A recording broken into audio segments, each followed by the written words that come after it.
प्रताप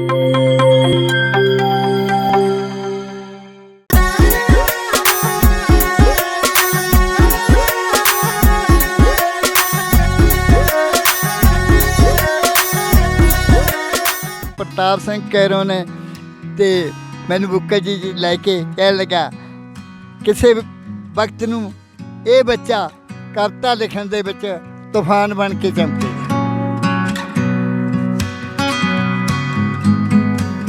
ਜਦੋਂ ਤੂਫਾਨ ਬੀਲਾ ਜੀ ਦੇ ਹਿਰਦੇ ਵਿੱਚੋਂ ਕੋਈ ਕਵਿਤਾ ਨਿਕਲਦੀ ਹੈ, ਜਦੋਂ ਉਹਨਾਂ ਦੀ ਕਲਮ ਕੁਝ ਲਿਖਦੀ ਹੈ, ਉਹ ਸਾਰੇ ਸ਼ਾਇਰਾਂ ਨੂੰ ਢਾਡੀ ਜਗਤ ਨੂੰ ਆਪਣੇ ਕਲਾਵੇ ਵਿੱਚ ਲੈ ਲੈਂਦੇ ਨੇ। ਜਿਹੜੇ ਮੇਰੇ ਮਨਪਸੰਦ ਦੇ ਗੀਤ ਸੀ, ਮੈਂ ਅਲਵੇਲਾ ਜੀ ਨੂੰ ਕਿਹਾ ਵੀ ਇਹ ਇਸੇ ਤਰ੍ਹਾਂ ਹੀ ਗਾਉਣੇ ਆ ਜਿਵੇਂ ਮੈਂ ਲਿਖੇ ਆ। ਇੱਕ ਕੁੜੀ ਅਮੀਰਾਂ ਦੀ ਮੰਗਦੀ ਫਿਰਦੀ ਝੂਠਾ ਫੜ ਕੇ। ਭਦੌੜ ਸੈਂਟਰ ਹੁੰਦਾ ਸੀਗਾ ਮਾਸਟਰੀ ਦੇ ਕੋਰਸ ਦਾ, ਅਤੇ ਫਿਰ ਉੱਥੇ ਪਹਿਲੇ ਸਾਲ ਦਾ ਇਮਤਿਹਾਨ ਦੇ ਕੇ ਬਸ ਮੇਰੀ ਗਾਇਕੀ ਅਤੇ ਮੇਰਾ ਸੁਭਾਅ ਬੜਾ ਭਾਰੂ ਹੋ ਗਿਆ ਇਸ ਪਾਸੇ ਨੂੰ, ਅਤੇ ਮੈਂ ਵਿੱਚੇ ਛੱਡਤਾ। ਉਹਨਾਂ ਨੂੰ ਮੱਤ ਦੇਣ ਦੀ ਖਾਤਰ ਵੀ ਸਾਡੇ ਗੀਤ ਵੀ ਚੱਲ ਸਕਦੇ ਆ ਤੁਹਾਡੇ ਗੰਦ ਮੰਦ ਤੋਂ ਬਿਨਾਂ। ਕਹਿੰਦੇ ਬੁਰਾਈ ਮਨਾਈ ਭਾਵੇਂ ਜਿਹੜੀ ਗੱਲ ਆਖਦਾ ਹੈ, ਮੇਰੇ ਵੱਲੋਂ ਸਾਫ਼ ਇਨਕਾਰ ਹਾਣੀਆਂ ਮਾਪਿਆਂ ਦੇ ਪੱਲੇ ਵਿੱਚ ਪਾ ਕੇ ਬਦਨਾਮੀ, ਦੱਸ ਕਿਵੇਂ ਹੋ ਜਾਂ ਘਰ ਚੋਂ ਫਰਾਰ ਹਾਣੀਆਂ। ਜਿਹੜੇ ਕਦਰਦਾਨ ਬੰਦੇ ਹੁੰਦੇ ਆ ਉਂਗਲਾਂ 'ਤੇ ਗਿਣਨ ਵਾਲੇ ਹੀ ਹੁੰਦੇ ਆ, ਨਹੀਂ ਤਾਂ ਝਾੜ ਤੋਂ ਕੰਬਲ ਲਾਹੁਣ ਵਾਲੇ ਵਾਲੇ ਹੁੰਦੇ ਆ। ਕੀ ਨਾਲੋਂ ਨਾਲ ਜਿਹੜੀ ਤੁਹਾਨੂੰ ਮਾਇਆ ਆ ਰਹੀ ਸੀ ਉਹਦੇ ਤੋਂ ਸੰਤੁਸ਼ਟ ਸੀ, ਜਾਂ ਕਿਤੇ ਨਾ ਕਿਤੇ ਗੱਲ ਰਹਿੰਦੀ ਸੀ ਕਿ ਯਾਰ ਇਹ ਜਿੰਨੀ ਮਿਹਨਤ ਹੈ, ਜਿੰਨੀ ਚੰਗੀ ਕਵਿਤਾ ਹੈ, ਉਹਨਾਂ ਮੁੱਲ ਨਹੀਂ ਪੈ ਰਿਹਾ? ਕੁਛ ਜਿਵੇਂ ਤੁਹਾਨੂੰ ਦੱਸਿਆ ਕਿ ਕਵਿਤਾ ਲਈ ਚੱਲ ਕੌਣ ਤੂਫਾਨ ਬੀਲਾ ਆਪਾਂ ਪੈਸੇ ਲੈ ਲਏ ਆ। ਸਰਕਾਰ ਮੈਨੂੰ ਕਹਿੰਦਾ ਬੀਲਾ ਸਾਹਿਬ ਆ ਮੈਂ ਕੀ ਪੜ੍ਹਨਾ ਹੈ ਅਖਬਾਰ 'ਤੇ? ਮੈਂ ਕਿਹਾ ਜਿਹੜਾ ਕੁਛ ਲਿਖਿਆ, ਹੋਰ ਕੀ ਪੜ੍ਹਨਾ ਉਹੀ ਆ। ਕਹਿੰਦਾ ਫਿਰ ਚਲੋ ਫੇਰ ਕੀ ਹੋ ਗਿਆ ਸੀ? ਕਹਿੰਦਾ ਜੇ ਇੱਕ ਗੀਤ 'ਚ ਨਾਂ ਪਾ ਲਿਆ ਸੀ, ਅਤੇ ਮੈਂ ਕਿਹਾ ਚੱਲ ਫੇਰ ਕੀ ਹੋ ਜਾਣਾ ਸੀ, ਸਾਰੇ ਰਾਈਟਰਾਂ ਦਾ ਨਾਂ ਕੱਢ ਕੇ ਮੇਰਾ ਹੀ ਪਾ ਦਿੰਦਾ। ਅਲਵੇਲਾ ਜੀ ਅਤੇ ਮੈਂ ਤਾਂ ਜਿਵੇਂ ਕਹਿੰਦਾ ਹੀਰ ਨੂੰ ਬਾਦਸ਼ਾਹ ਨੇ ਮਸ਼ਹੂਰ ਕੀਤਾ ਅਤੇ ਬਾਦਸ਼ਾਹ ਨੂੰ ਵੀ ਹੀਰ ਨੇ, ਉਹ ਗੱਲ ਹੈ। ਅਲਵੇਲਾ ਤਾਂ ਨੂੰਹਾਂ ਰਾਣੀਆਂ ਅਜੀਤ ਜੁਝਾਰ ਮੇਰੇ, ਅਤੇ ਤੂੰ ਵੀ ਰਿਹਾ ਨਹੀਂ ਧਰਤੀ ਦੇ ਕੋਲ ਬੇਟਾ, ਇਹ ਤਾਂ ਸਰਸਾ ਕਿਨਾਰਾ ਹੀ ਜਾਣਦਾ ਹੈ, ਲੈ ਗਈ ਕਿੱਧਰ ਨੂੰ ਪਾਣੀ ਦੀ ਝੋਲ ਬੇਟਾ, ਬੁੱਕਲ ਵਿੱਚ ਲਕੋਈ ਮੈਂ ਹਾਂ ਬੈਠੀ ਤੇਰੇ ਕੀਮਤੀ ਲਾਲ ਅਨਮੋਲ ਬੇਟਾ। ਤਾਂ ਪਹਿਲੇ ਬੋਲਦੇ ਕਹੇ ਆਹ ਹਾ ਭਾਈ ਵਧੀਆ ਸੋਹਣਾ। ਦੂਜੀ ਵਾਰ ਮੈਂ ਕੰਨ ਚੱਕ ਲਿਆ ਅਗਲਾ ਫਿਕਰਾ ਸੁਣ ਦੇਖਿਆ ਸਰ। ਤੀਜੀ ਵਾਰ ਕੋਈ ਕਿਸੇ ਕਮਾਲ ਦੇ ਰਾਈਟਰ ਦੀ ਹੈ ਯਾਰ, ਸਲਝੇ ਹੋਏ ਸੀ। ਜਦੋਂ ਨਾ ਆਇਆ ਤੂਫਾਨ ਬੀਲਾ ਬਹੁਤ ਮੈਂ ਕਿਹਾ ਬਾਬਾ ਮੇਰਾ ਨੇਮ ਨਾ ਤੋੜਾ, ਮੈਂ ਤਾਂ ਹੋਰ ਦੂਜੇ ਗੀਤ ਗਾਉਣ ਵਾਲਿਆਂ ਤੋਂ ਨਹੀਂ ਮੰਗੇ, ਅਤੇ ਮੈਂ ਗੁਰਦੁਆਰਾ ਸਾਹਿਬ ਵਾਸਤੇ ਮੈਂ ਮੰਗੂਗਾ ਪੈਸੇ ਨਹੀਂ। ਮੇਰੀ ਸੋਚ ਇਹ ਹੋਈ ਆ ਬਈ ਕਿਸੇ ਨੂੰ ਮਾੜਾ ਨਾ ਕਿਹਾ ਜਾਵੇ ਤਾਂ ਚੰਗੀ ਗੱਲ ਆ, ਪਰ ਜੇ ਕਿਸੇ ਢੰਗ ਨਾਲ ਕਿਹਾ ਜਾਵੇ ਫਿਰ ਮਾੜੀ ਗੱਲ ਵੀ ਨਹੀਂ।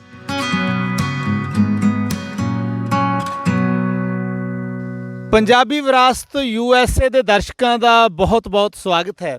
ਮੈਂ ਜਗਦੇਵ ਸਿੰਘ ਜਾਚਕ ਹਾਜ਼ਰ ਹਾਂ ਤੁਹਾਡੇ ਲਈ ਤੁਹਾਡਾ ਪਸੰਦੀਦਾ ਪ੍ਰੋਗਰਾਮ ਵਿਰਾਸਤੀ ਰੰਗ ਲੈ ਕੇ। ਅਤੇ ਅੱਜ ਦੇ ਇਸ ਪ੍ਰੋਗਰਾਮ ਵਿੱਚ ਅਸੀਂ ਤੁਹਾਨੂੰ ਢਾਡੀ ਜਗਤ ਦੀ ਇੱਕ ਬਹੁਤ ਹੀ ਮਹਾਨ ਸ਼ਖਸੀਅਤ ਨਾਲ ਮਿਲਾਉਣ ਜਾ ਰਹੇ ਹਾਂ, ਅਤੇ ਉਹ ਵਿਅਕਤੀ ਜਿਸ ਨੇ ਢਾਡੀ ਜਗਤ ਵਿੱਚ ਬਤੌਰ ਇੱਕ ਲੇਖਕ, ਇੱਕ ਕਵੀ ਦੇ ਇੰਨੀ ਪ੍ਰਸਿੱਧੀ ਹਾਸਲ ਕੀਤੀ ਕਿ ਜਿਸ ਵੀ ਸ਼ਖਸ ਨੇ ਉਹਨਾਂ ਦੀ ਲਿਖੀ ਕਵਿਤਾ ਗਾ ਦਿੱਤੀ, ਉਹ ਜੱਥਾ, ਉਹ ਸ਼ਖਸ ਹਿੱਟ ਹੋ ਗਿਆ।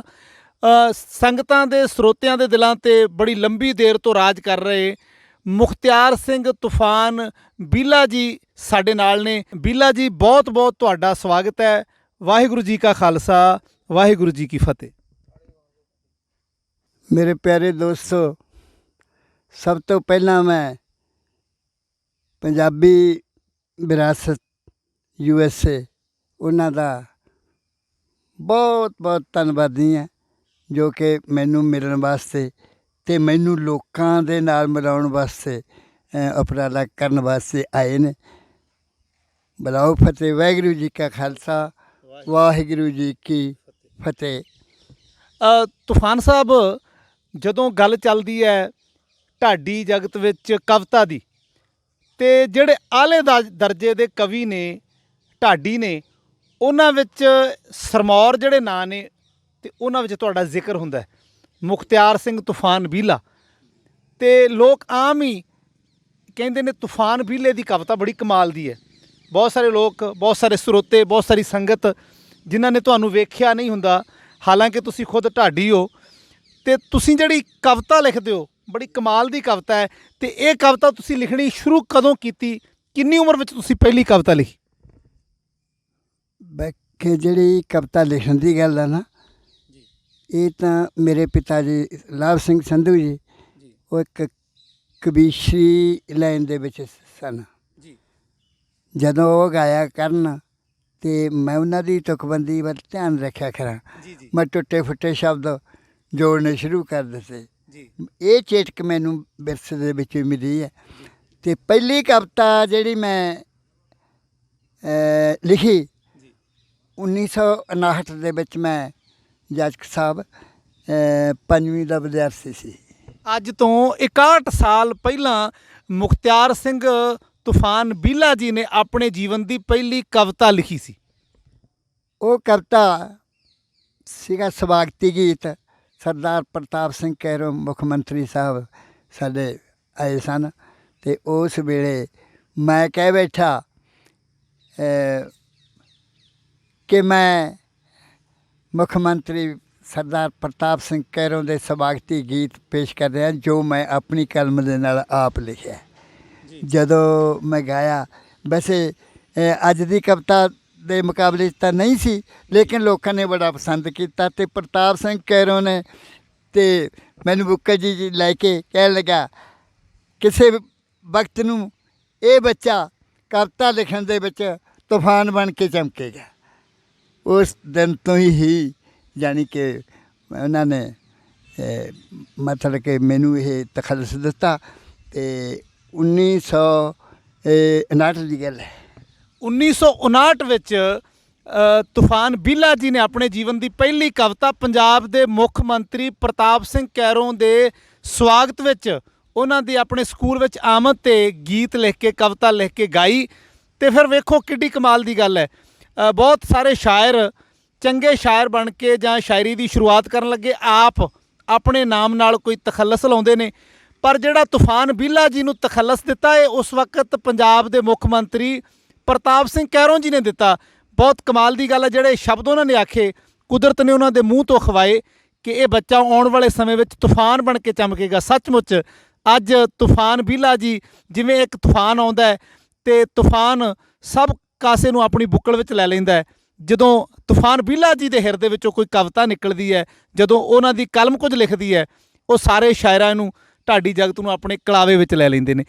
ਤੂਫਾਨ ਸਾਹਿਬ, ਜਦੋਂ ਅਸੀਂ ਗੱਲ ਕਰਦੇ ਹਾਂ, ਤੁਸੀਂ ਸਕੂਲੀ ਵਿੱਦਿਆ ਕਿੱਥੋਂ ਤੱਕ ਹਾਸਲ ਕੀਤੀ? ਮੈਂ 1964 ਦੇ ਵਿੱਚ 10ਵੀਂ ਪਾਸ ਕੀਤੀ ਜੀ। ਹਾਂਜੀ। ਅਤੇ ਉਦੋਂ ਪਹਿਲਾਂ ਦੀ ਗੱਲ ਕਰਨਾ ਹੈ, ਮੈਂ 1962 ਦੇ ਵਿੱਚ ਜਦੋਂ ਮੈਂ 8ਵੀਂ ਦਾ ਵਿਦਿਆਰਥੀ ਸੀ, ਉਦੋਂ ਮੈਂ ਲੜੀਵਾਰ ਰਚਨਾ ਰਿਕਾਰਡ, ਜਿਹੜੀ ਬਹੁਤ ਸਾਲਾਂ ਬਾਅਦ ਅਲਬੇਲੇ ਦੀ ਬਾਦਸ਼ਾਹੀ ਬੀਬੀ ਰਜਨੀ ਅਤੇ ਪਿੰਗਲੇ ਦੀ ਕਹਾਣੀ, ਅਤੇ ਉਹਦੇ ਵਿੱਚ ਬੜੇ ਸੋਹਣੇ ਗੀਤ ਸੀ। ਬਾਕੀ ਜਿਹੜੇ ਮੇਰੇ ਮਨਪਸੰਦ ਦੇ ਗੀਤ ਸੀ, ਮੈਂ ਅਲਬੇਲਾ ਜੀ ਨੂੰ ਕਿਹਾ ਵੀ ਇਹ ਇਸੇ ਤਰ੍ਹਾਂ ਹੀ ਗਾਉਣੇ ਆ ਜਿਵੇਂ ਮੈਂ ਲਿਖੇ ਆ।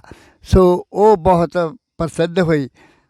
ਦਰਸ਼ਕੋ, ਜ਼ਿਕਰ ਕਰ ਰਹੇ ਨੇ ਬੀਲਾ ਸਾਹਿਬ ਕਿ ਉਹਨਾਂ ਨੇ 8ਵੀਂ ਜਮਾਤ ਵਿੱਚ ਬੀਬੀ ਰਜਨੀ ਦਾ ਲੜੀਵਾਰ ਪ੍ਰਸੰਗ ਲਿਖਿਆ। ਸ਼ਾਇਦ ਬੀਲਾ ਸਾਹਿਬ ਉਸ ਕੈਸਟ ਦਾ ਨਾਂ ਅਲਬੇਲਾ ਜੀ ਨੇ ਦੁੱਖ ਭੰਜਣੀ ਬੇਰੀ ਰੱਖਿਆ ਸੀ। ਦੁੱਖ ਭੰਜਣੀ ਬੇਰੀ ਬੜੀ ਕਮਾਲ ਦੀ ਰਚਨਾ ਸੀ ਅਤੇ ਕਮਾਲ ਦੀ ਗਾਇਕੀ ਸੀ ਉਹਦੇ ਵਿੱਚ। ਗੁਰਬਖਸ਼ ਸਿੰਘ ਅਲਬੇਲਾ ਜੀ ਦੇ ਢਾਡੀ ਜਥੇ ਦੀ, ਸ਼ਾਇਦ ਉਹਦੇ ਵਿੱਚ ਬਲਦੇਵ ਸਿੰਘ ਬਿੱਲੂ ਹੋਰਾਂ ਦੇ ਨਾਲ ਜਸਵੰਤ ਸਿੰਘ ਦੀਵਾਨਾ ਆ ਗਏ ਸਨ। ਹਾਂ, ਬਹੁਤ ਕਮਾਲ ਦੀ ਉਹ ਗਾਇਕੀ ਸੀ ਅਤੇ ਲੱਖਾਂ ਦੀ ਗਿਣਤੀ ਵਿੱਚ ਉਹ ਕੈਸਟ ਵਿਕੀ ਸੀ।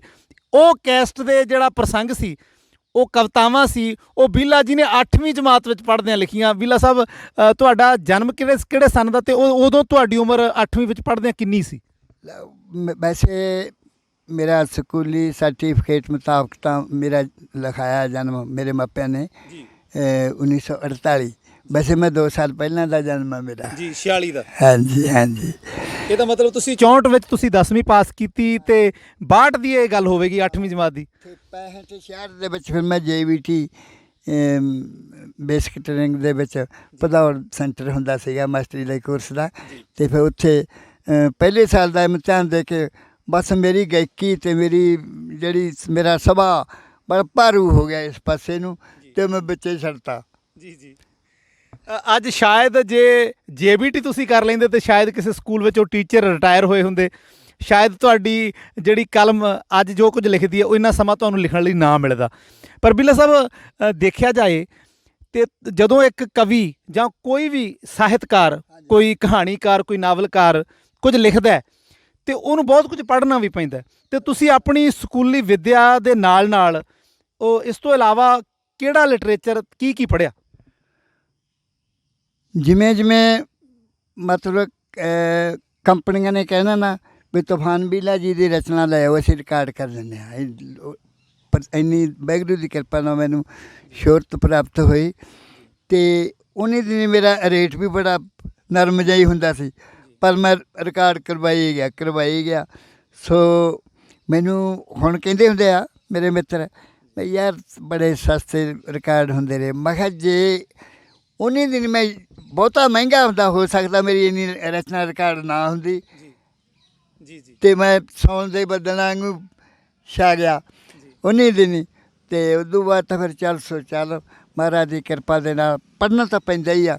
ਵੈਸੇ ਮੈਂ ਕਦੇ ਸੁਣੀ ਵੀ ਗੱਲ ਨਹੀਂ ਲਿਖੀ, ਮੈਂ ਤਕਰੀਬਨ ਲਿਖਤੀ ਰੂਪ ਦੇ ਵਿੱਚ ਜੇ ਪੜ੍ਹਦਾ ਤਾਂ ਮੈਨੂੰ ਯਕੀਨ ਜਿਹਾ ਹੋ ਜਾਂਦਾ ਵੀ ਮੈਨੂੰ ਕੋਈ ਝੂਠਾ ਨਾ ਪਾ ਸਕੇ।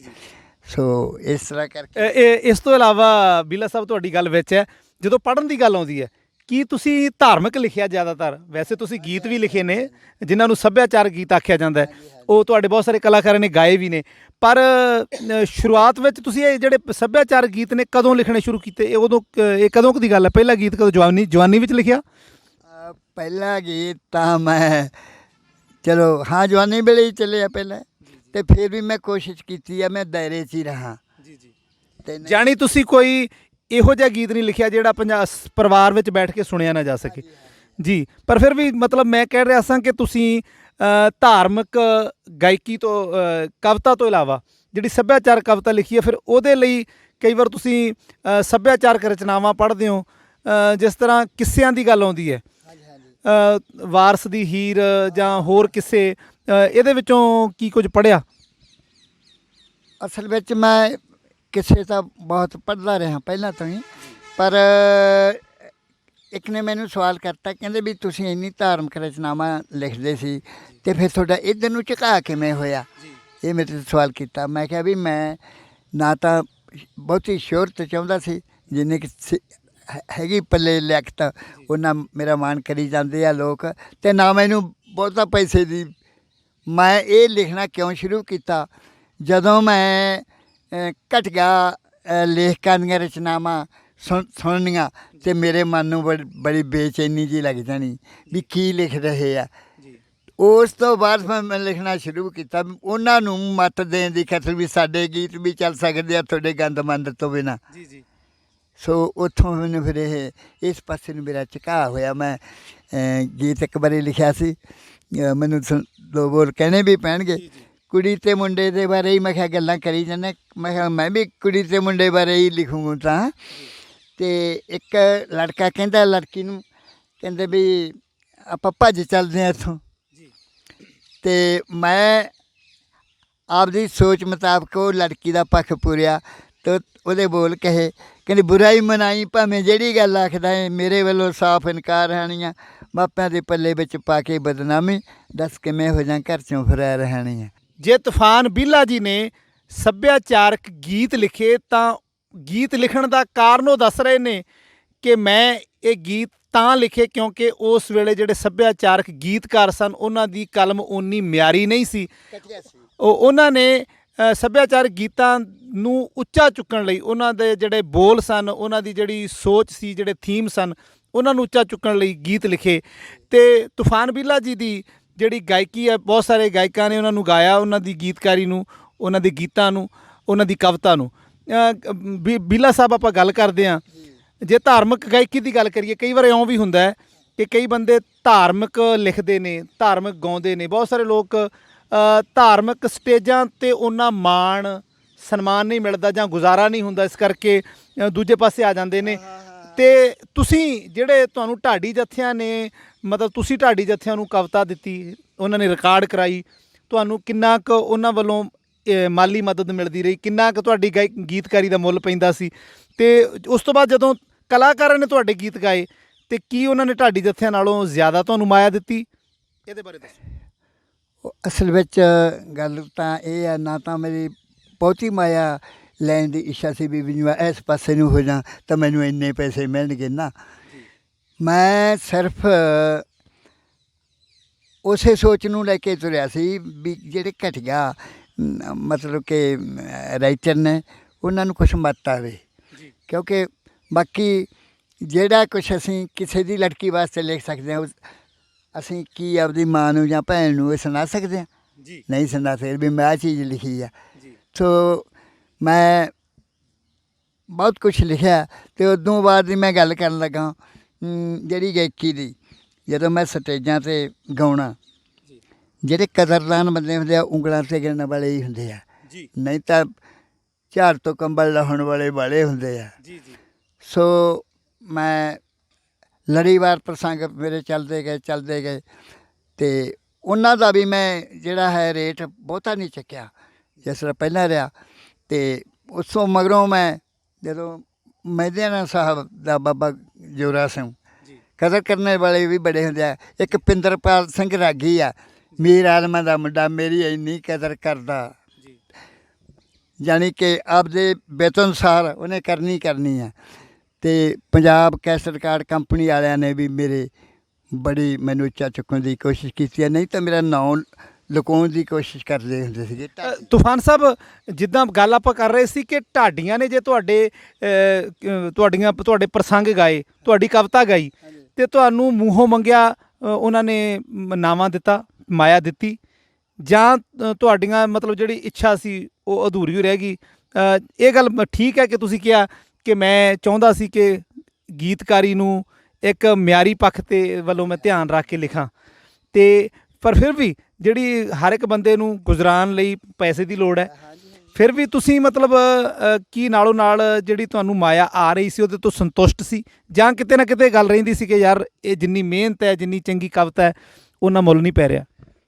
ਇਹ ਮੈਂ ਮਹਿਸੂਸ ਹੁਣ ਕਹਿ ਰਿਹਾ, ਪਹਿਲਾਂ ਨਹੀਂ। ਪਹਿਲਾਂ ਚਲੋ ਜਿਵੇਂ ਹੋਈ ਇਸ ਤਰ੍ਹਾਂ, ਪਹਿਲਾਂ ਅੰਦਰ ਇੱਕ ਜਨੂੰਨ ਹੀ ਸੀ ਕਿ ਕਵਿਤਾ ਚੰਗੀ ਲਿਖਣੀ ਹੈ ਅਤੇ ਸਮਾਜ ਵਿੱਚ ਕੁਝ ਚੰਗਾ ਦੇਣਾ। ਬਸ ਤੂਫਾਨ ਬੀਲਾ ਜੀ ਨੇ ਇਸੇ ਜਨੂੰਨ ਦੇ ਤਹਿਤ ਆਪਣੇ ਧਾਰਮਿਕ ਪ੍ਰਸੰਗ ਲਿਖੇ, ਅਤੇ ਜਿਨ੍ਹਾਂ ਨੇ ਗਾਇਆ ਉਹ ਮਾਲਾ ਮਾਲ ਹੋ ਗਏ। ਤੂਫਾਨ ਸਾਹਿਬ ਅਜੇ ਵੀ ਇੱਕ ਫਕੀਰਾਂ ਵਾਲਾ ਜੀਵਨ ਬਤੀਤ ਕਰ ਰਹੇ ਨੇ, ਅਤੇ ਉਹ ਕਹਿੰਦੇ ਨੇ ਮੈਂ ਪਹਿਲਾਂ ਬਹੁਤਾ ਸੋਚਿਆ ਨਹੀਂ, ਬਸ ਇੱਕ ਜਨੂੰਨ ਦੇ ਨਾਲ ਆਪਣੇ ਮਿਸ਼ਨ ਨੂੰ ਲੈ ਕੇ ਕੰਮ ਕਰਦਾ ਰਿਹਾ। ਪਰ ਤੂਫਾਨ ਸਾਹਿਬ, ਮੈਂ ਇੱਕ ਸਵਾਲ ਹਾਲੇ ਅਧੂਰਾ ਹੈ ਕਿ ਢਾਡੀਆਂ ਦੇ ਮੁਕਾਬਲੇ ਜਿਹੜੇ ਗਾਇਕਾਂ ਨੇ ਤੁਹਾਡੇ ਗੀਤ ਗਾਏ, ਉਹਨਾਂ ਨੇ ਤੁਹਾਨੂੰ ਇਸ ਪੱਖੋਂ ਆਰਥਿਕ ਪੱਖ ਤੁਹਾਡਾ ਉੱਚਾ ਚੁੱਕਣ ਦੀ ਕੋਸ਼ਿਸ਼ ਕੀਤੀ?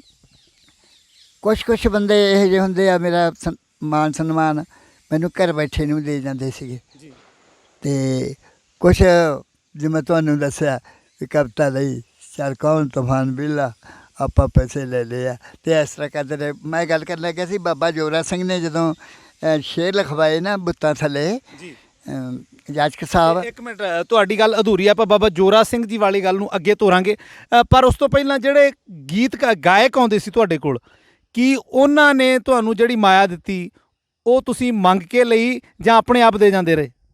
ਮੰਗ ਕੇ ਤਾਂ ਮੈਂ ਬਿਲਕੁਲ ਹੀ ਨਹੀਂ ਕਿਸੇ ਨੂੰ ਕਿ ਮੈਂ ਇੰਨੇ ਲੈਣਾ, ਜੋ ਕੁਝ ਦੇ ਤਾਂ ਪ੍ਰਵਾਨ। ਪਰ ਤੂਫਾਨ ਸਾਹਿਬ ਵੇਖੋ, ਤੁਹਾਡੇ ਤੋਂ ਪਿੱਛੋਂ ਉੱਠ ਕੇ ਨਵੇਂ ਗੀਤਕਾਰਾਂ ਨੇ ਜਿਨ੍ਹਾਂ ਦੀ ਕਵਿਤਾ ਤੁਹਾਡੇ ਪੱਧਰ ਦੀ ਤਾਂ ਬਹੁਤ ਔਖੀ ਗੱਲ ਹੈ ਤੁਹਾਡੇ ਪੱਧਰ ਦੀ ਹੋਣੀ, ਪਰ ਉਹਨਾਂ ਨੇ ਬੜਾ ਮੂੰਹੋਂ ਮੰਗਿਆ ਨਾਵਾਂ ਲੈ ਕੇ ਕੋਠੀਆਂ ਪਾ ਲਈਆਂ, ਵੱਡੇ ਵੱਡੇ ਕਾਰੋਬਾਰ ਨੇ ਬਹੁਤ ਸਾਰੇ ਬੰਦਿਆਂ ਦੇ, ਪਰ ਤੁਸੀਂ ਅੱਜ ਤੂਫਾਨ ਸਾਹਿਬ ਉੱਥੇ ਦੇ ਉੱਥੇ ਰਹਿ ਗਏ। ਕੀ ਇਹਦੇ ਵਿੱਚ ਤੁਸੀਂ ਆਪਣੀ ਗਲਤੀ ਸਮਝਦੇ ਹੋ?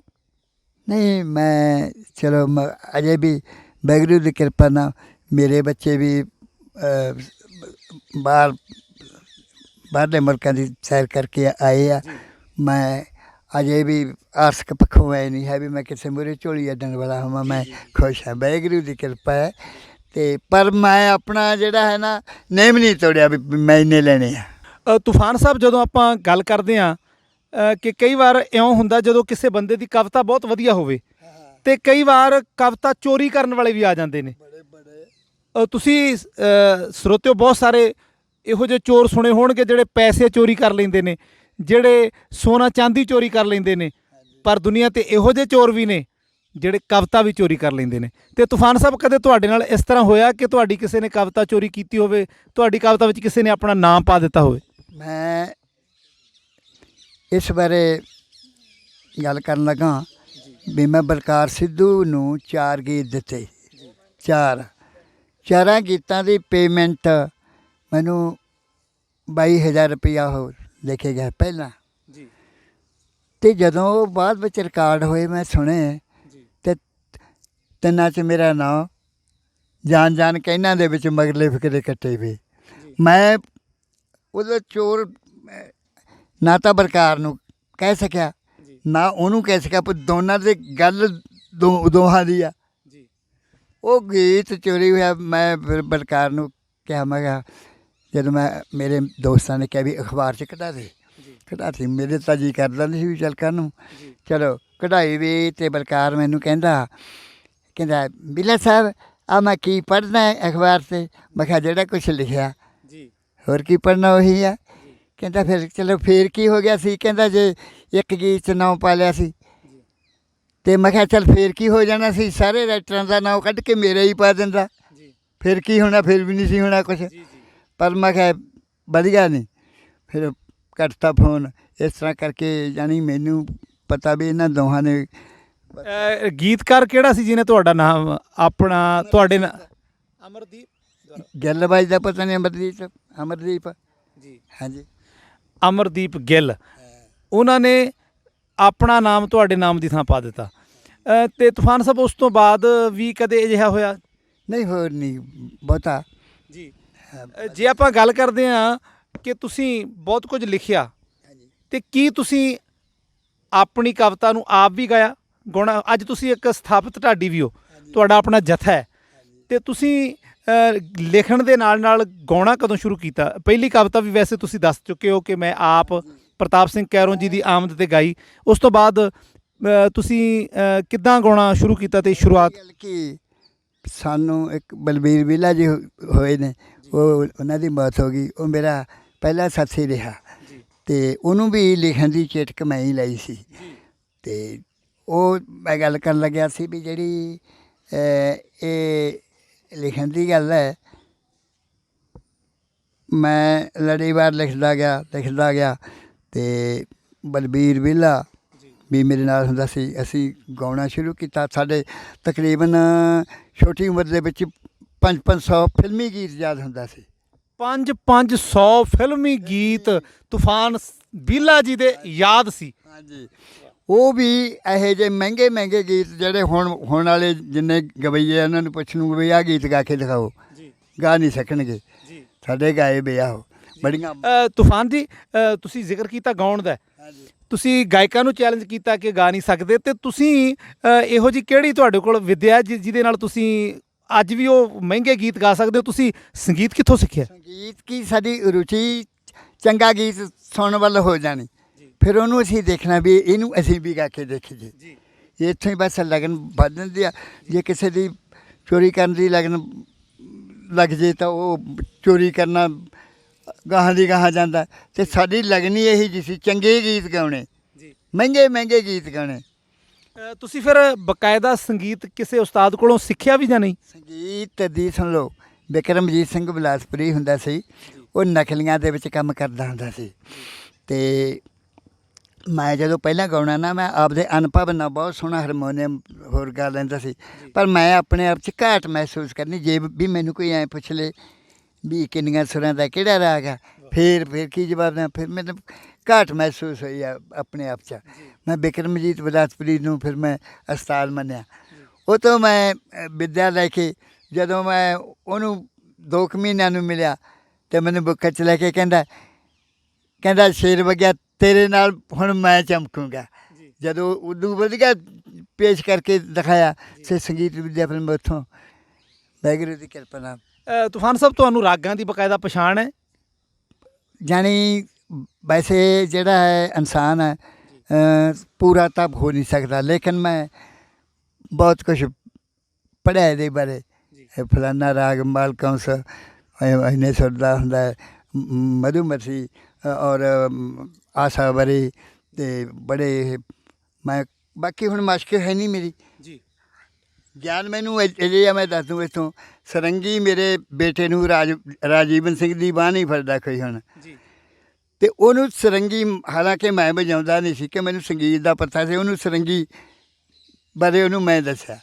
ਵਾਹ ਜੀ, ਲੈ ਲਓ ਸਰ। ਕਮਾਲ ਦੀ ਗੱਲ ਹੈ। ਅਤੇ ਉਸਤਾਦ ਜੀ ਤੁਸੀਂ ਜਦੋਂ ਬੀਲਾ ਸਾਹਿਬ ਜਦੋਂ ਤੁਸੀਂ ਗਾਉਣ ਲੱਗੇ ਹਾਂਜੀ ਤੇ ਫਿਰ ਮਤਲਬ ਢਾਡੀ ਜੱਥੇ ਤੋਂ ਸ਼ੁਰੂਆਤ ਕੀਤੀ ਜਾਂ ਕਿ ਤੁਸੀਂ ਬੈਂਜੋ ਤੂੰਬੀ ਤੋਂ? ਉਹ ਸੁਣ ਲਓ, ਸਾਡੇ ਸੰਤ ਰਾਮ ਜੀ ਉਦਾਸੀ ਜੀ ਨੂੰ ਤਾਂ ਜਾਣਦੇ ਹੀ ਆ, ਸਾਰੀ ਦੁਨੀਆ ਜਾਣਦੀ ਹੈ। ਮਤਲਬ ਸਾਡੇ ਸਕੂਲ ਦੇ ਵਿੱਚ ਟੀਚਰ ਰਹੇ, ਸਾਡਾ ਸੰਪਰਕ ਜਦੋਂ ਹੁੰਦਾ ਰਿਹਾ, ਮੈਂ ਗਾਉਂਦਾ ਬਹੁਤ ਸੋਹਣਾ ਹੁੰਦਾ ਸੀਗਾ ਅਤੇ ਉਨੀ ਦਿਨੀ ਕਵਿਤਾ ਵੀ ਵਧੀਆ ਲਿਖ ਲੈਂਦਾ ਸੀ। ਉਹ ਮੇਰੀ ਸ਼ਾਇਰੀ ਤੋਂ ਵੀ ਅਤੇ ਮੇਰੀ ਗਾਇਕੀ ਤੋਂ, ਕਿਉਂ ਅਸੀਂ ਸੰਗੀਤ ਦੇ ਵਿੱਚ ਸੀਗੇ, ਉਹ ਉਦਾਸੀ ਜੀ ਸਿੱਧਾ ਗਾਉਂਦੇ ਹੁੰਦੇ ਸੀ। ਹਾਂ, ਅਤੇ ਉਹਨੇ ਫਿਰ ਸਾਨੂੰ ਕੰਪੀਟੀਸ਼ਨਾਂ 'ਤੇ ਲਿਜਾਣਾ ਸ਼ੁਰੂ ਕੀਤਾ, ਸਕੂਲਾਂ ਦੇ ਕੰਪੀਟੀਸ਼ਨ ਜਿੱਦਾਂ ਹੁਣ, ਅਤੇ ਉੱਥੇ ਅਸੀਂ ਫਸਟ ਸੈਕਿੰਡ ਹਰ ਵਾਰੀ ਆਉਂਦੇ ਰਹਿਣਾ। ਅਤੇ ਜਾਣੀ ਉਹਨਾਂ ਨੂੰ ਫਿਰ ਮੈਂ ਨਾ ਉਸਤਾਦ ਹੀ ਮੰਨਿਆ ਬਈ ਸਾਨੂੰ ਦੁਨੀਆ ਦੇ ਵਿੱਚ ਚਾਨਣ ਦਿਖਾਉਣ ਵਾਲੇ ਸੰਤ ਰਾਮ ਉਦਾਸੀ ਜੀ ਨੇ। ਤੁਹਾਡੀ ਕਵਿਤਾ ਦੇ ਉਸਤਾਦ ਵੀ ਸੰਤ ਰਾਮ ਉਦਾਸੀ ਜੀ ਨੇ? ਨਹੀਂ, ਕਵਿਤਾ ਦੇ ਉਸਤਾਦ, ਕਵਿਤਾ ਦਾ ਉਸਤਾਦ ਵੀ ਕਿਸੇ ਨੂੰ ਮੰਨਿਆ? ਉਸਤਾਦ ਤਾਂ ਮੈਂ ਕਿਹਾ ਵੀ ਬਚਪਨ ਦੇ ਵਿੱਚ ਮੈਂ ਅਨੁਭਵ ਨਵ ਦੇ ਪਿਤਾ ਜੀ ਹੋਣਾ ਤੋਂ। ਜੀ। ਹਾਂਜੀ। ਤੂਫਾਨ ਸਾਹਿਬ ਫਿਰ ਉਸ ਤੋਂ ਬਾਅਦ ਜਦੋਂ ਅਸੀਂ ਗੱਲ ਕਰਦੇ ਹਾਂ ਤੁਹਾਡੀ ਕਵਿਤਾ ਦੀ ਬਦੌਲਤ ਤੁਹਾਡਾ ਇਸ ਸੰਸਾਰ 'ਤੇ ਪੰਜਾਬੀ ਜਗਤ ਅੰਦਰ, ਢਾਡੀ ਜਗਤ ਅੰਦਰ ਬਹੁਤ ਵੱਡਾ ਨਾਂ ਹੈ। ਅਤੇ ਤੁਹਾਨੂੰ ਅੱਜ ਤੱਕ ਕਿਹੜੇ ਢਾਡੀ ਜੱਥਿਆਂ ਨੇ ਗਾਇਆ ਤੁਹਾਡੀ ਕਵਿਤਾ ਨੂੰ? ਕਿਹਨੇ ਗਾਇਆ? ਢਾਡੀ ਜੱਥਿਆਂ ਨੇ ਤਾਂ ਤਕਰੀਬਨ ਤਰਸੇਮ ਸਿੰਘ ਮੋਰਾਂ ਵਾਲੀ ਕਿੱਡਾ ਮਸ਼ਹੂਰ ਹੈ, ਜਿਹੜਾ ਕਹਿੰਦਾ ਮੈਂ ਤਾਂ ਲੱਖ ਲੈਣਾ, ਜਦੋਂ ਸਾਡੇ ਬਾਰੇ ਪੈਸੇ ਦੇਣ ਦਾ ਕਹਿਣਾ ਸੀ, ਜਿੰਨੇ ਕਹਿਣਾ ਚੰਗਾ ਭਾਈ ਇੰਨੇ ਦੇ ਦੇ। ਅਤੇ ਉਹ ਹੋਇਆ ਤਰਸੇਮ ਸਿੰਘ ਮੋਰਾਂ ਵਾਲੀ, ਬੱਦੋਵਾਲ ਵਾਲੀਆਂ ਬੀਬੀਆਂ 99% ਆਪਣੀ ਰਚਨਾ ਹੀ ਰਿਕਾਰਡ, ਮੇਰੀ ਰਚਨਾ ਹੀ ਗਾਉਂਦੀਆਂ ਰਹੀਆਂ। ਨੀਟੂ ਭਾਗੋ ਬਰਨਾਲੇ ਵਾਲੀਆਂ ਬੇਟੀਆਂ, ਉਹਨਾਂ ਨੂੰ ਵੀ ਮੈਂ ਹੀ ਪੇਸ਼ ਕੀਤਾ ਸੀ। ਅਤੇ ਬਲਿਹਾਰ ਸਿੰਘ ਢੀਂਡਸਾ ਸਾਰੇ ਬਲਕਿ ਹਾਂ, ਅਲਬੇਲਾ ਜੀ ਨੇ ਤਾਂ ਫਿਰ ਅਲਬੇਲਾ ਜੀ ਅਤੇ ਮੈਂ ਤਾਂ ਜਿਵੇਂ ਕਹਿੰਦੇ ਹੀਰ ਨੂੰ ਬਾਦਸ਼ਾਹ ਨੇ ਮਸ਼ਹੂਰ ਕੀਤਾ ਅਤੇ ਬਾਦਸ਼ਾਹ ਨੂੰ ਹੀਰ ਨੇ, ਉਹ ਗੱਲ ਹੈ। ਅਲਬੇਲਾ ਤਾਂ ਸਾਡੀ ਜਿੰਦ ਜਾਨ ਬਣ ਕੇ ਰਿਹਾ। ਅਲਬੇਲਾ ਜੀ ਬਹੁਤ ਮਹਾਨ ਇਨਸਾਨ ਸਨ, ਬੜੇ ਮਿਲਣਸਾਰ ਸਨ, ਹਸਮੁਖ ਸਨ, ਮਿਲਾਪੜੇ ਸਨ, ਅਤੇ ਉਹਨਾਂ ਬਾਰੇ 2-4 ਗੱਲਾਂ ਸਾਡੇ ਨਾਲ ਜ਼ਰੂਰ ਸਾਂਝੀਆਂ ਕਰੋ। ਅਲਬੇਲਾ ਜੀ ਸਾਡੇ ਇੱਥੇ ਡਰਾਮੇ 'ਚ ਆਉਂਦੇ ਹੁੰਦੇ ਸੀਗੇ ਜੀ, ਡਰਾਮਾ ਕਰਨਾ, ਉਹਨੇ ਜਨਾਨੀ ਦਾ ਪਾਰਟ ਕਰਦੇ ਹੁੰਦੇ ਸੀ। ਅਤੇ ਉਦੋਂ ਬਾਅਦ ਫਿਰ ਸਾਡੇ ਨਾਲ ਸੰਪਰਕ ਹੋਇਆ ਜਦੋਂ, ਅਤੇ ਮੈਨੂੰ ਕਹਿਣਾ ਤੂਫਾਨ ਜੀ ਮੇਰਾ ਜੀ ਕਰਦਾ ਮੈਂ ਢਾਡੀ ਬਣ ਜਾ। ਬਸ ਸਾਡੇ ਨਾਲ ਕਈ ਵਾਰੀ ਢੋਲਕ ਵਜਾਉਣ ਜਾ ਵੜਨਾ, ਅਤੇ ਇਸ ਤਰ੍ਹਾਂ ਕਰਦਿਆਂ ਸਾਡਾ ਮੇਲ ਜੋਲ ਹੁੰਦਾ ਰਿਹਾ।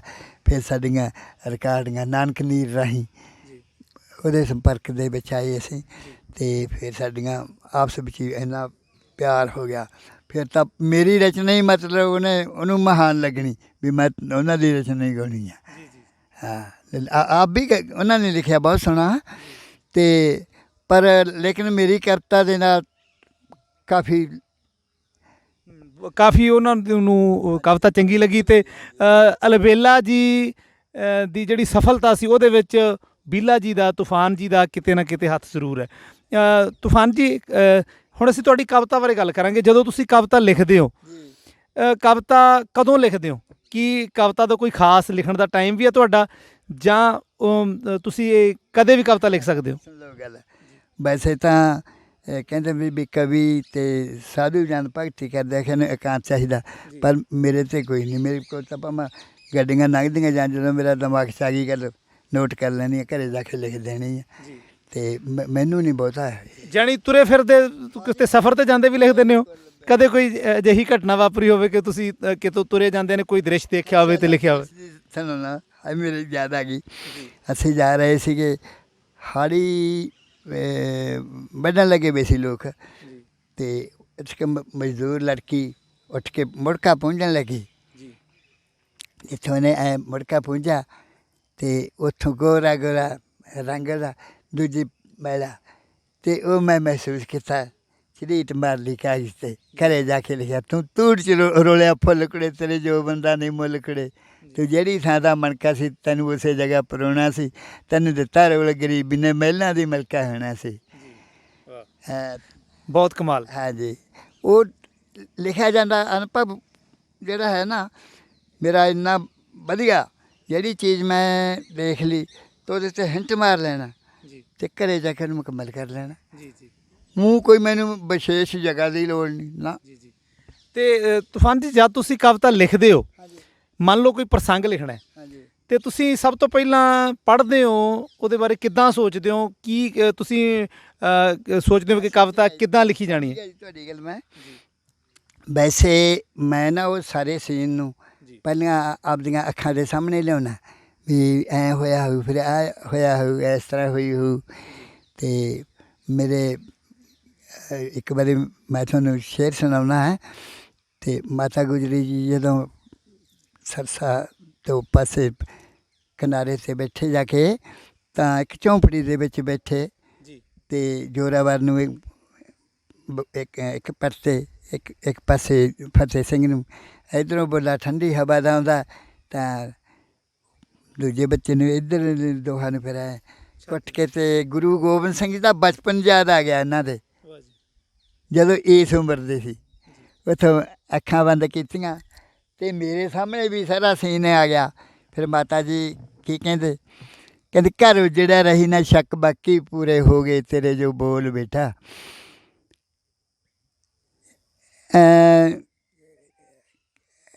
ਜੋ ਕੰਗਣ ਸੀ ਨਦੀ ਦੇ ਵਿੱਚ ਸੁੱਟੇ, ਕੀਤੇ ਗੰਗਾ ਦੇ ਘਾਟ ਕਲੋਲ ਬੇਟਾ। ਸਿੰਘ ਸੂਰਮੇ ਜੰਗੀ ਜਰਨੈਲ ਸਾਰੇ ਆਈ ਸਰਸਾ ਕਿਨਾਰੇ ਮੈਂ ਰੋਲ ਬੇਟਾ। ਨੂਹਾਂ ਰਾਣੀਆਂ ਅਜੀਤ ਜੁਝਾਰ ਮੇਰੇ, ਅਤੇ ਤੂੰ ਵੀ ਰਿਹਾ ਨਹੀਂ ਧਰਤੀ ਦੇ ਕੋਲ ਬੇਟਾ। ਇਹ ਤਾਂ ਸਰਸਾ ਕਿਨਾਰਾ ਹੀ ਜਾਣਦਾ ਹੈ, ਲੱਗੀ ਕਿੱਧਰ ਨੂੰ ਪਾਣੀ ਦੀ ਝੋਲ ਬੇਟਾ। ਬੁੱਕਲ ਵਿੱਚ ਲਕੋਈ ਮੈਂ ਹਾਂ ਬੈਠੀ, ਤੇਰੇ ਕੀਮਤੀ ਲਾਲ ਅਨਮੋਲ ਬੇਟਾ। ਸਾਨੂੰ ਕੋਈ ਨਹੀਂ ਇੱਥੇ ਹਮਦਰਦ ਦੱਸਦਾ, ਦੁੱਖ ਸੁੱਖ ਮੈਂ ਲਮਾ ਫਰੋਲ ਬੇਟਾ। ਉਸ ਰੱਬ ਦੀ ਰਜਾ ਤੂਫਾਨ ਵੀਲੇ, ਕਰਨਾ ਪੈ ਗਿਆ ਚਿੱਤ ਅੜੋਲ ਬੇਟਾ। ਠੀਕ ਬੇਟਾ, ਤੇਰੇ ਬੋਲਾਂ ਅਨੁਸਾਰ ਮੈਂ ਘਰੋਂ ਬੇਘਰ ਹੋਈ ਬੈਠੀ ਹਾਂ। ਸੋ ਸਾਹਮਣੇ ਸੀਨ ਨੂੰ ਲਿਆਉਣਾ ਪੈਂਦਾ। ਜਾਣੀ ਤੁਹਾਡੇ ਕਹਿਣ ਦਾ ਭਾਵ ਕਿ ਜਦੋਂ ਕੋਈ ਰਚਨਾ ਕਵੀ ਨੇ ਕਰਨੀ ਹੈ, ਜੇ ਕੋਈ ਪ੍ਰਸੰਗ ਲਿਖਣਾ ਹੈ, ਤੇ ਉਸ ਪ੍ਰਸੰਗ ਦੇ ਸਮਝੋ ਉਸ ਸਮੇਂ ਦੇ ਵਿੱਚ ਜਾ ਕੇ ਆਪਣੀ ਸੁਰਤ ਨੂੰ ਉੱਥੇ ਲਿਜਾ ਕੇ ਹੂ ਬ ਹੂ ਉਹ ਚਿੱਤਰਨਾ ਪੈਂਦਾ। ਅਤੇ ਤੂਫਾਨ ਜੀ, ਤੁਹਾਡੀਆਂ ਕਵਿਤਾ ਦੀ ਜਦੋਂ ਅਸੀਂ ਗੱਲ ਕਰਦੇ ਹਾਂ, ਇੱਕ ਤੋਂ ਇੱਕ ਵੱਧ ਕੇ ਅਸੀਂ, ਸਾਡੇ ਕੋਲ ਸ਼ਬਦ ਨਹੀਂ ਜਿਨ੍ਹਾਂ ਸ਼ਬਦਾਂ ਰਾਹੀਂ ਤੁਹਾਡੀਆਂ ਕਵਿਤਾਵਾਂ ਦੀ ਸਿਫਤ ਕਰ ਸਕੀਏ। ਜਦੋਂ ਤੁਸੀਂ ਕਵਿਤਾ ਲਿਖਦੇ ਹੋ, ਬਿਲਕੁਲ ਠੇਠ ਭਾਸ਼ਾ ਜੋ ਸਾਡੇ ਪੇਂਡੂ ਜਨ ਜੀਵਨ ਦੇ ਵਿੱਚ ਵਾਪਰਦਾ ਹੈ, ਉਸ ਤਰ੍ਹਾਂ ਦੀਆਂ ਉਦਾਹਰਨਾਂ ਤੁਹਾਡੀਆਂ ਹੁੰਦੀਆਂ ਨੇ। ਜਿਸ ਤਰ੍ਹਾਂ ਤੁਸੀਂ ਕਵਿਤਾ ਮੈਂ ਤੁਹਾਡੀ ਪੜ੍ਹੀ ਬਾਬਾ ਗਰਜਾ ਸਿੰਘ ਤੇ ਬੋਤਾ ਸਿੰਘ ਦੇ ਪ੍ਰਸੰਗ 'ਚ, ਖਬਰ ਲਾਹੌਰ ਪਹੁੰਚਾ ਦਿਓ ਹੋ ਗਿਆ ਰਾਜ ਖਾਲਸੇ ਦਾ।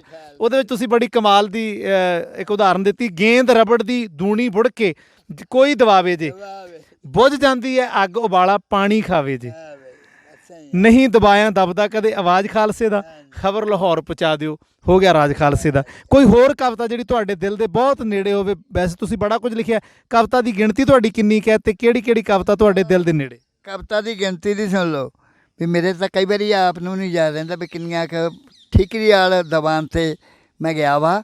ਮੈਂ ਸੁਣੀ ਜਾਂਦਾ ਢਾਡੀਆਂ ਨੂੰ, ਅਤੇ ਇੱਕ ਢਾਡੀ ਗਾ ਰਿਹਾ ਸੀ, ਅਤੇ ਜਦੋਂ ਪਹਿਲੇ ਬੋਲ ਦੇਖੇ ਆਹ ਹਾ ਭਾਈ ਵਧੀਆ ਸੋਹਣਾ। ਦੂਜੀ ਵਾਰ ਮੈਂ ਕੰਨ ਚੱਕ ਲਿਆ ਅਗਲਾ ਫਿਕਰਾ ਸੁਣਨ ਦੇ ਖਾਤਰ। ਤੀਜੀ ਵਾਰ ਕਿਸੇ ਕਮਾਲ ਦੇ ਰਾਈਟਰ ਦੀ ਯਾਰ ਸਲਝੇ ਹੋਏ ਸੀ, ਜਦੋਂ ਨਾ ਆਇਆ ਤੂਫਾਨ ਵੀ ਜਾਣੀ ਤੁਸੀਂ ਆਪਣੀ ਲਿਖੀ ਕਵਿਤਾ ਭੁੱਲ ਜਾਂਦੇ ਹੋ ਕਿ ਮੇਰੀ ਲਿਖੀ ਹੈ, ਨਾਂ ਸੁਣ ਕੇ ਯਾਦ ਆਇਆ। ਵਾਹ ਜੀ, ਇੰਨੀ ਕਵਿਤਾ ਲਿਖ ਦਿੱਤੀ ਤੂਫਾਨ ਜੀ ਨੇ ਕਿ ਕਈ ਵਾਰ ਆਪਣੀਆਂ ਰਚਨਾਵਾਂ ਵੀ ਯਾਦ ਨਹੀਂ ਰਹਿੰਦੀਆਂ ਕਿ ਮੇਰੀ ਲਿਖੀ ਹੋਈ ਹੈ। ਅਤੇ ਬੀਲਾ ਸਾਹਿਬ, ਤੁਸੀਂ ਜਿਹੜੇ ਇਸ ਤੋਂ ਇਲਾਵਾ ਜਦੋਂ ਅਸੀਂ ਮਹਿਦੀਆਣਾ ਸਾਹਿਬ ਗੁਰਦੁਆਰਾ ਸਾਹਿਬ ਵਿਖੇ ਦਰਸ਼ਨ ਕਰਦੇ ਹਾਂ, ਉੱਥੇ ਸਿੱਖ ਇਤਿਹਾਸ ਨੂੰ ਬੜੇ ਖੂਬਸੂਰਤ ਤਰੀਕੇ ਨਾਲ ਬੁੱਤ ਤਰਾਸ਼ਾਂ ਨੇ ਤਰਾਸ਼ਿਆ। ਬੁੱਤ ਬਣਾਏ ਨੇ ਤੇ ਉਹਨਾਂ ਵਿੱਚ ਹੇਠਾਂ ਜਦੋਂ ਅਸੀਂ ਕਿਸੇ ਬੁੱਤ ਨੂੰ ਵੇਖਦੇ ਹਾਂ ਤੇ ਇਤਿਹਾਸ ਵੀ ਲਿਖਿਆ ਹੁੰਦਾ ਹੈ, ਕਵਿਤਾ ਲਿਖੀ ਹੁੰਦੀ ਹੈ, ਤੇ ਕਵਿਤਾ ਜ਼ਿਆਦਾਤਰ ਤੁਹਾਡੀ ਹੈ। ਤੇ ਉਹ ਕਵਿਤਾ ਕਿੱਦਾਂ ਤੁਹਾਡੀ ਲਿਖੀ ਗਈ, ਕੌਣ ਲਿਖਵਾਉਣ ਵਾਲਾ ਸੀ? ਬਾਬਾ ਜੋਰਾ ਸਿੰਘ ਜੀ ਲੱਖਾ ਸਾਡਾ ਮਿਲਾਪ ਹੋਇਆ ਜਦੋਂ, ਤੇ ਮੈਨੂੰ ਲਿਖਣ ਦੀ ਪੇਸ਼ਕਸ਼ ਕੀਤੀ ਇਹਨਾਂ ਨੇ, ਤਾਂ ਮੈਂ ਰਚਨਾਵਾਂ ਲਿਖਦਾ ਗਿਆ। ਤੇ ਬਿਲਾ ਜੀ ਇੱਥੇ ਵੀ ਤੈਂ ਲਿਖਣਾ, ਆ ਵੀ ਤੈਂ ਲਿਖਣਾ ਕਰਦੇ ਗਏ। ਤੇ ਹੁੰਦੀ ਗੱਲ ਇੱਥੋਂ ਤੱਕ ਪਹੁੰਚੀ। ਤੇ ਜਦੋਂ ਇੱਕ ਬਾਅਦ ਵਿੱਚ ਬੁੱਤ ਬਣਿਆ ਉਦਮ ਸਿੰਘ ਦਾ ਬੁੱਤ, ਤੇ ਉਹਦੇ ਥੱਲੇ ਮੇਰਾ ਸ਼ੇਰ ਨਹੀਂ ਸੀਗਾ। ਬਾਬਾ ਜੋਰਾ ਸਿੰਘ ਜੀ ਮੈਨੂੰ ਇੱਕ ਦਿਨ ਕਹਿੰਦੇ, ਬੀਲੇ ਯਾਰ ਉਮਰ ਬੀਤਦੀ ਜਾਂਦੀ ਹੈ ਮੇਰੀ, ਤੇ ਪਤਾ ਨਹੀਂ ਕਦੋਂ ਪੜਾ ਆ ਜਾਣਾ, ਤੇ ਕਹਿੰਦਾ ਮੇਰੀ ਅੰਤਮ ਇੱਛਾ ਇਹ ਆ ਵੀ ਮੈਂ ਜਾਂਦਾ ਜਾਂਦਾ ਉਦਮ ਸਿੰਘ ਦੇ ਥੱਲੇ ਵੀ ਤੇਰਾ ਸ਼ੇਰ ਪੜ੍ਹ ਜਾਂ ਤਾਂ ਚੰਗੀ ਗੱਲ ਆ। ਇੰਨੀ ਇਹਨੂੰ ਮੇਰੀ ਕਵਿਤਾ ਨਾਲ ਪਿਆਰ ਸੀ। ਤੇ ਮੈਂ ਕਿਹਾ ਬਾਬਾ ਜੀ ਕੋਈ ਗੱਲ ਨਹੀਂ। ਤੇ ਮੈਂ ਤੀਜੇ ਚੌਥੇ ਦਿਨ ਬਾਬਾ ਜੀ ਮੈਂ ਕਿਹਾ ਲਓ ਸੁਣੋ, ਉੱਥੇ ਮੈਂ ਉਦਮ ਸਿੰਘ ਬਾਰੇ ਲਿਖਿਆ, 4 ਲਾਈਨਾਂ ਹੀ ਲਿਖੀਆਂ। ਕਹਿੰਦਾ ਉਦਮ ਸਿੰਘ ਸਨਾਮ ਹੈ ਅਮਰ ਹੋਇਆ, ਡੁੱਲੇ ਖੂਨ ਦਾ ਲਿਆ ਹੈ ਵੈਰ ਜਿਸਨੇ, 21 ਸਾਲ ਉਸ ਬੈਰੀ ਦੀ ਭਾਲ ਕੀਤੀ, ਲੱਭ ਲਿਆ ਸੀ ਅੰਤ ਅੜਵੈਰ ਜਿਸਨੇ। ਕਹਿੰਦਾ ਫਿਰ ਭਾਸ਼ਣ ਉਸ ਦਾ ਪੂਰਾ ਨਹੀਂ ਹੋਣ ਦਿੱਤਾ, 3 ਮਾਰੇ ਪਿਸਤੌਲ ਦੇ ਫੈਰ ਜਿਸਨੇ। ਸੱਚੀ ਆਖਦਾ ਗੱਲ ਤੂਫਾਨ ਬੀਲਾ, ਪਰ ਹਾਲ 'ਚੋਂ ਪੱਟਿਆ ਨਹੀਂ ਪੈਰ ਜਿਸਨੇ। ਸਾਰਾ ਲਿਖ ਕੇ ਨਾ ਜਦੋਂ ਮੈਂ ਚਲੀ ਮੈਂ ਪੈਸਾ ਧੇਲਾ ਦੇਣ ਦੀ, ਹਾਂ ਬੀਲੇ ਯਾਰ ਸਾ ਬਹੁਤ ਕੁਛ ਤਾਂ ਲਿਖਿਆ ਤੇ ਤੇਰਾ ਮਾਣ ਤਾਣ ਕੀ ਕਰਾਂ। ਮੈਂ ਕਿਹਾ ਬਾਬਾ ਮੇਰਾ ਨੇਮ ਨਾ ਤੋੜਾ, ਮੈਂ ਤਾਂ ਹੋਰ ਦੂਜੇ ਗੀਤ ਗਾਉਣ ਵਾਲਿਆਂ ਤੋਂ ਨਹੀਂ ਮੰਗੇ, ਤੇ ਮੈਂ ਗੁਰਦੁਆਰਾ ਸਾਹਿਬ ਵਾਸਤੇ ਮੈਂ ਮੰਗੂਗਾ ਪੈਸੇ? ਬਿਲਕੁਲ ਨਹੀਂ। ਨਹੀਂ ਬਈ, ਕਹਿੰਦਾ ਇਉਂ ਗੱਲ ਨਹੀਂ। ਜਦੋਂ ਮੈਂ ਆਪਦੇ ਸਿਰ 'ਤੇ ਰਿਹਾ ਨਾ ਪੱਕਾ, ਫਿਰ ਮੈਨੂੰ 2007 'ਚ 1,25,000 ਰੁਪਈਆ ਤੇ ਹੀਰੋ ਹਾਂਡਾ ਮੋਟਰਸਾਈਕਲ ਨਾਲ ਸਨਮਾਨਿਤ ਕੀਤਾ। ਵਾਹ ਜੀ ਵਾਹ। ਬਾਬਾ ਜੋਰਾ ਸਿੰਘ ਮਹਿਦਿਆਣਾ ਸਾਹਿਬ ਵਾਲਿਆਂ ਨੇ ਤੂਫਾਨ ਬੀਲਾ ਜੀ ਨੂੰ 1.25 ਲੱਖ ਰੁਪਇਆ ਤੇ ਹੀਰੋ ਹਾਂਡਾ ਮੋਟਰਸਾਈਕਲ ਨਾਲ ਸਨਮਾਨਿਤ ਕੀਤਾ ਸੀ। ਤੇ ਬੀਲਾ ਸਾਹਿਬ ਉਸ ਤੋਂ ਇਲਾਵਾ ਹੋਰ ਤੁਹਾਡੇ ਕਿੰਨੇ ਕੁ ਮਾਣ ਸਨਮਾਨ ਹੁਣ ਤੱਕ ਹੋਏ ਨੇ, ਕੋਈ ਯਾਦਗਾਰੀ ਮਾਣ ਸਨਮਾਨ? ਮਾਣ ਤਾਂ 1.5 ਨਗਰ ਨੇ ਮੈਨੂੰ 2 ਵਾਰੀ ਸਨਮਾਨਿਤ ਕੀਤਾ। ਇੱਕ ਵਾਰੀ ਤਾਂ ਵੱਡੀਆਂ ਸ਼ੀਲਡਾਂ ਦੇ ਨਾਲ, ਤੇ ਇੱਕ ਵਾਰੀ ਮੈਨੂੰ ਸੋਨੇ ਦੇ ਤਗਮੇ ਨਾਲ, ਹਾਂਜੀ ਬੜੇ ਗੋਲਡ ਮੈਡਲ ਦੇ ਕੇ। ਹਾਂਜੀ ਸਰਸੇਮ ਮੋਰਾਂ ਵਾਲੀ ਵਰਗੇ ਆਏ ਵੇ ਸੀ ਨਾ, ਉੱਥੇ ਮੈਨੂੰ ਸਨਮਾਨਿਤ ਕੀਤਾ। ਬਹੁਤ ਬਹੁਤ ਧੰਨਵਾਦ ਕੀਤਾ ਉਹਨਾਂ ਦਾ ਵੀ। ਇਸ ਤੋਂ ਇਲਾਵਾ ਬੀਲਾ ਜੀ ਤੁਹਾਨੂੰ ਕਿਸੇ ਵੱਡੀ ਸੰਸਥਾ ਨੇ, ਜਿਸ ਤਰ੍ਹਾਂ ਪ੍ਰੋਫੈਸਰ ਮੋਹਨ ਸਿੰਘ ਯਾਦਗਾਰੀ ਮੇਲਾ ਹੁੰਦਾ ਜਾਂ ਕੋਈ ਹੋਰ ਕਿਸੇ ਇਸ ਥਾਂ ਇਹੋ ਜਿਹੇ ਥਾਂ 'ਤੇ ਵੀ ਤੁਹਾਨੂੰ ਸਨਮਾਨਿਤ ਕੀਤਾ ਗਿਆ ਜਾਂ ਨਹੀਂ? ਜਾਣੀ ਜੇ ਅਸਰ ਪੁੱਛੋ ਨਾ ਤਾਂ ਮੇਰਾ ਥੋੜ੍ਹਾ ਜਿਹਾ ਇਤਰਾਜ਼ ਜਿਹਾ ਹੀ ਰਿਹਾ ਕੁਛ ਸੰਸਥਾਵਾਂ 'ਤੇ ਵੀ ਮੈਂ ਇੰਨਾ ਕੁਛ ਲਿਖਣ ਵਾਲਾ ਮੈਂ ਇਹਨਾਂ ਦੇ ਦਿਮਾਗ 'ਚ ਆਇਆ ਹੀ ਨਹੀਂ ਹੁਣ ਤੱਕ। ਸ਼੍ਰੋਮਣੀ ਕਮੇਟੀ ਨੇ ਫਿਰ ਮੈਨੂੰ 25,000 ਰੁਪਏ ਨਾਲ, ਹਾਂ ਚਲੋ ਬਾਈ something is better than nothing. ਬੀਲਾ ਜੀ ਅੰਗਰੇਜ਼ੀ ਵੀ ਤੁਹਾਡੀ ਕਮਾਲ ਦੀ ਹੈ। ਨਹੀਂ ਠੀਕ ਆ ਵੀ ਬਿਲਕੁਲ ਨਾਂ ਦੇ ਨਾਲ ਕੁਛ ਨਾ ਕੁਛ ਚੰਗਾ ਹੀ ਹੁੰਦਾ। ਤੇ ਇਸ ਤੋਂ ਇਲਾਵਾ ਤੁਹਾਨੂੰ ਬੀਲਾ ਜੀ ਕਦੇ ਇਉਂ ਤਾਂ ਨਹੀਂ ਲੱਗਾ ਕਿ ਜਿਹੜੇ ਸਨਮਾਨ ਹੁੰਦੇ ਨੇ ਜ਼ਿਆਦਾਤਰ ਇਹਦੇ ਵਿੱਚ ਸਿਫਾਰਿਸ਼ਾਂ ਵੀ ਚੱਲਦੀਆਂ ਨੇ? ਬੜਾ ਆ ਫਲਾਣਾ ਆਪਣੇ ਨੇੜੇ ਹੋਵੇ, ਭਾਵੇਂ ਟੁੱਟੀ ਫੁੱਟੀ ਕਵਿਤਾ ਲਿਖਣ ਵਾਲਾ ਹੋਵੇ, ਇਉਂ ਵੀ ਚੱਲਦਾ। ਉਦੋਂ ਵੀ ਸਾਨੂੰ ਬੜਾ ਹੁੰਦਾ ਵੀ ਲੋਕ ਬੜੇ ਆ, ਕਮਾਲ ਆ ਯਾਰ ਦੱਸ। ਤੇ ਜਿਹੜੇ ਨਿਗਾਹ 'ਚ ਆਉਣ ਵਾਲੇ ਉਹਨਾਂ ਨੂੰ ਲਿਆਉਂਦੇ ਨਹੀਂ। ਬੜੇ ਚੱਲਦਾ, ਬਹੁਤ ਕੁਛ ਚੱਲਦਾ ਇੱਥੇ। ਤੇ ਤੂਫਾਨ ਜੀ ਕਿ ਆਖਰੀ ਸਵਾਲ ਹੈ ਮੇਰਾ ਕਿ ਤੁਸੀਂ ਬੜਾ ਕੁਝ ਲਿਖਿਆ, ਤੁਹਾਡੇ ਮਨ ਦੀ ਕੋਈ ਹੋਰ ਤਮੰਨਾ ਵੀ ਹੈ? ਵੈਸੇ ਜਿਹੜੀ ਤੁਹਾਡੀ ਅਗਲੀ ਪੀੜ੍ਹੀ ਹੈ ਉਹ ਵੀ ਸੰਗੀਤ ਨਾਲ ਜੁੜੀ ਹੋਈ ਹੈ, ਤੁਹਾਡੇ ਬੇਟੇ ਖੁਦ ਢਾਡੀ ਨੇ, ਤੇ ਅਗਲੀ ਤੀਜੀ ਪੀੜ੍ਹੀ ਦੀ ਗੱਲ ਵੀ ਤੁਸੀਂ ਪਤਾ ਲੱਗਾ ਕਿ ਤੁਹਾਡੇ ਪੋਤਰੇ ਵੀ ਸਾਜ਼ਾਂ ਨਾਲ ਜੁੜੇ ਹੋਏ ਨੇ, ਢਾਡੀ ਕਲਾ ਨਾਲ ਜੁੜੇ ਹੋਏ ਨੇ। ਕਿ ਤੁਹਾਡੇ ਦਿਲ ਦੀ ਹੋਰ ਕੀ ਤਮੰਨਾ ਹੈ, ਤੁਸੀਂ ਕੀ ਕਰਨਾ ਚਾਹੁੰਦੇ ਹੋ? ਕਲਮ ਰਾਹੀਂ ਕੁਝ ਹੋਰ ਲਿਖਣ ਦੀ ਵੀ ਹਾਲੇ ਭਾਵਨਾ ਹੈ?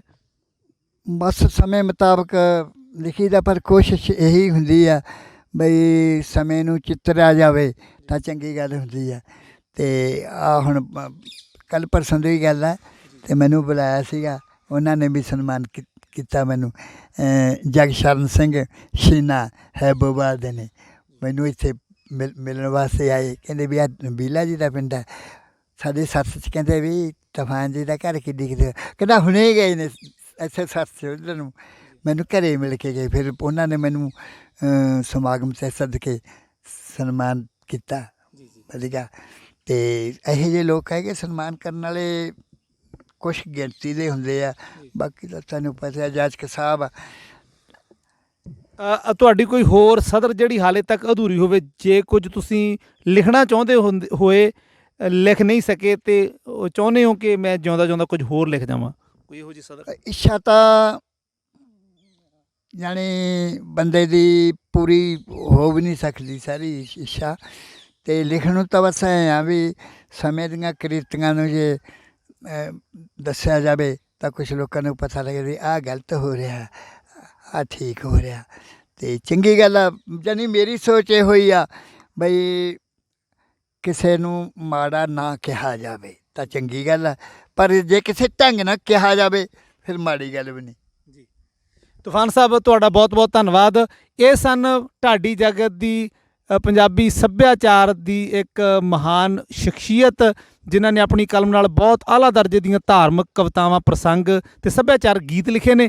ਸੋ ਸਾਡਾ ਸਾਰਿਆਂ ਦਾ ਫਰਜ਼ ਬਣਦਾ ਹੈ, ਸਾਡੀਆਂ ਧਾਰਮਿਕ ਸੰਸਥਾਵਾਂ ਦਾ ਵੀ ਫਰਜ਼ ਬਣਦਾ ਹੈ ਇਹਨਾਂ ਨੂੰ ਬਾਕਾਇਦਾ ਸਨਮਾਨ ਦੇਣ, ਕਿਉਂਕਿ ਇਹੋ ਜਿਹੇ ਹੀਰੇ ਕੌਮਾਂ ਵਿੱਚ ਕਦੇ ਕਦੇ ਪੈਦਾ ਹੁੰਦੇ ਨੇ। ਬਿੱਲਾ ਸਾਹਿਬ ਤੁਹਾਡਾ ਬਹੁਤ ਬਹੁਤ ਧੰਨਵਾਦ, ਤੁਸੀਂ ਸਾਨੂੰ ਆਪਣੇ ਕੀਮਤੀ ਸਮੇਂ ਵਿੱਚੋਂ ਕੁਝ ਪਲ ਦੇ ਕੇ ਨਿਵਾਜਿਆ। ਆਸ ਕਰਦੇ ਹਾਂ ਕਿ ਅੱਗੇ ਤੋਂ ਵੀ ਨਿਵਾਜਦੇ ਰਹੋਗੇ। ਜਾਜਕ ਸਾਹਿਬ ਤੁਹਾਡਾ ਅਤੇ ਤੁਹਾਡੇ ਨਾਲ ਦੇ ਸਾਥੀਆਂ ਦਾ, ਬਾਈ ਜੀ ਜਿੰਨੇ ਸਾਥੀ ਤੁਹਾਡੇ ਨਾਲ ਆਏ ਨੇ, ਮੈਂ ਲੱਖ ਲੱਖ ਵਾਰ ਧੰਨਵਾਦ ਕਰਦਾ ਕਿ ਤੁਸੀਂ ਆਪਦਾ ਸਮਾਂ ਕੱਢ ਕੇ ਮੇਰੇ ਨਾਲ ਮੁਲਾਕਾਤ ਕੀਤੀ ਹੈ ਅਤੇ ਮੈਨੂੰ ਯਾਨੀ ਲੋਕਾਂ ਤੱਕ ਪਹੁੰਚਾਉਣ ਦੀ ਪੂਰਾ ਉਪਰਾਲਾ ਕੀਤਾ ਹੈ। ਧੰਨਵਾਦ। ਦਰਸ਼ਕੋ, ਇੰਨਾ ਕੁਝ ਬੋਲਦਾ ਹੋਇਆ ਮੈਂ ਖਿਮਾ ਦਾ ਜਾਚਕ ਹਾਂ। ਜਲਦ ਹੀ ਤੁਹਾਨੂੰ ਕਿਸੇ ਹੋਰ ਮਹਾਨ ਸ਼ਖਸੀਅਤ ਨਾਲ ਮਿਲਾਵਾਂਗੇ, ਇਹ ਵਾਅਦਾ ਕਰਦਾ ਹੋਇਆ ਖਿਮਾ ਮੰਗਦਾ ਹਾਂ। ਵਾਹਿਗੁਰੂ ਜੀ ਕਾ ਖਾਲਸਾ, ਵਾਹਿਗੁਰੂ ਜੀ ਕੀ ਫਤਿਹ।